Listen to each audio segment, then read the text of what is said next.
Hazbin Hotel X Listener. VOX'S daughter Listener.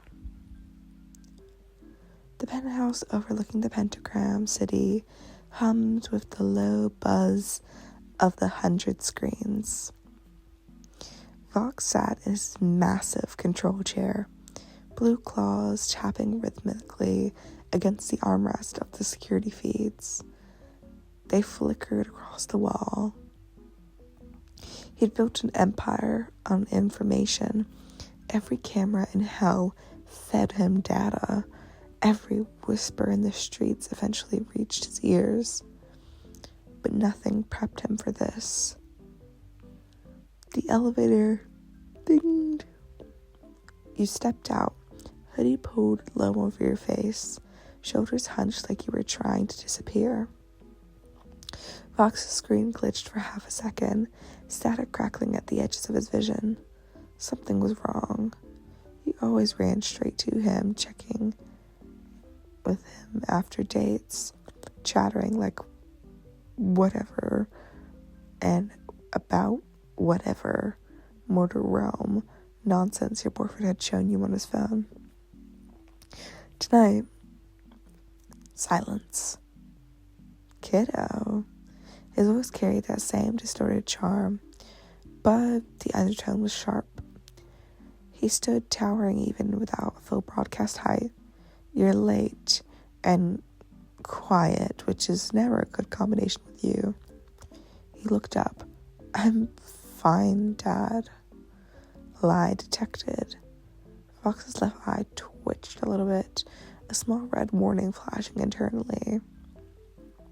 He crossed the room in 3 strides, gently but firmly tilting your chin up with his 2 claws, and the hoodie fell back.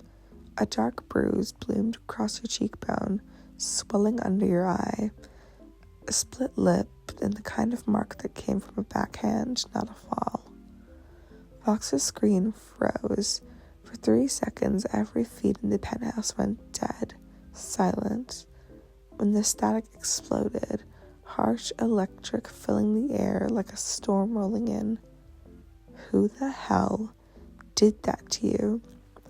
His voice dropped to that dangerous, low register, the one that made the lesser demons short-circuit on the spot. He tried to pull away, but his grip stayed careful, never hurting, never his little angel. It's nothing, you mumbled, eyes darting to the side. We had a fight. He didn't mean... Don't. Vox cut you off, voice crackling with barely contained rage.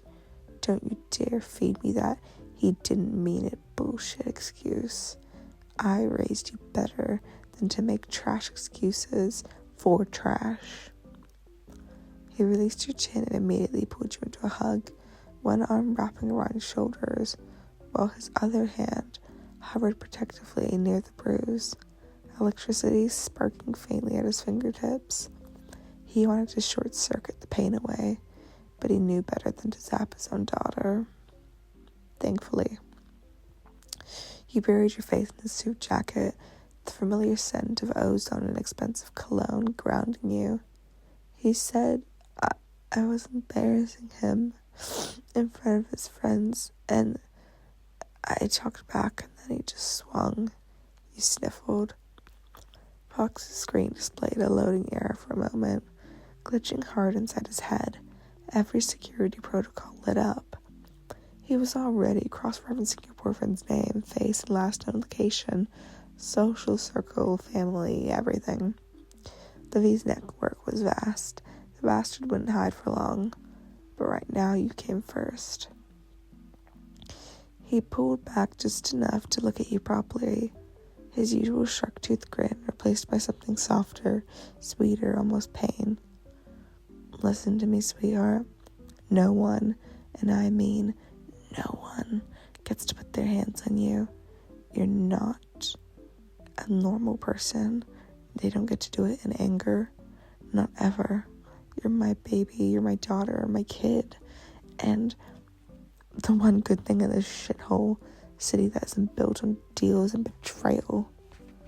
A watery smug tugged at your split lip, even when I glitched your systems by accident. Especially that. Vox let out a statically chuckle. Remember when you were little and you needed help hacking into the hotel cameras? You nearly fried my whole mainframe. Still one of the best days in my afterlife. He laughed weakly, wincing at the pain at your face, and then Vox's expression darkened again. I'm gonna handle it, he said flatly. You're gonna stay here. No arguments. Velvet can send over some ice packs and whatever makeup she uses to cover worse than this. Valentino, he paused, screen flickering with disgust. Actually, scratch that. I'll handle Val too if he gets any bright ideas about cheering you up. Dad, you don't have to. You go to cut him off, but he does it before you can. I do. His tone left no room for debate. He guided you over to the couch, the one with the built-in charging ports and snack dispensers he installed for you. Sit. I'm getting a med kit, and don't even think about sneaking out. I got eyes everywhere.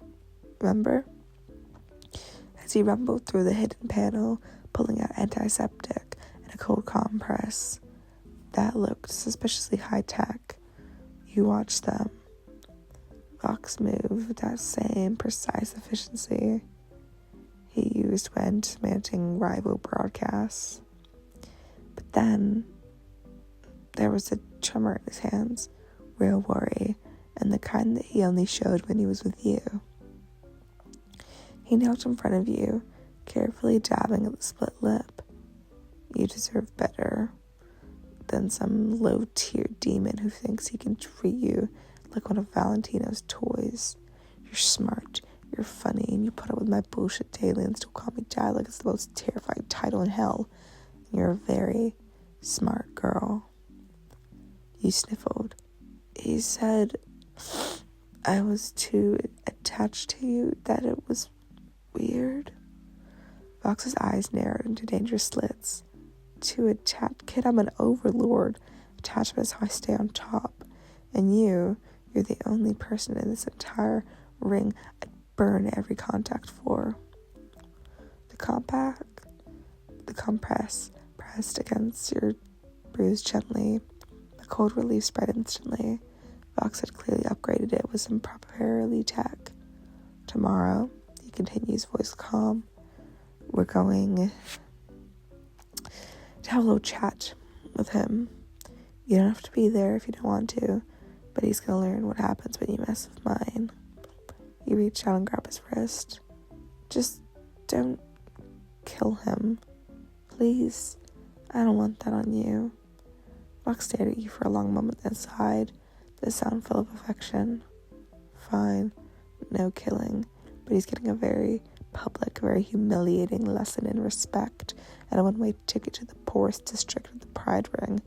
Maybe I'll broadcast it live. Ratings would be killer.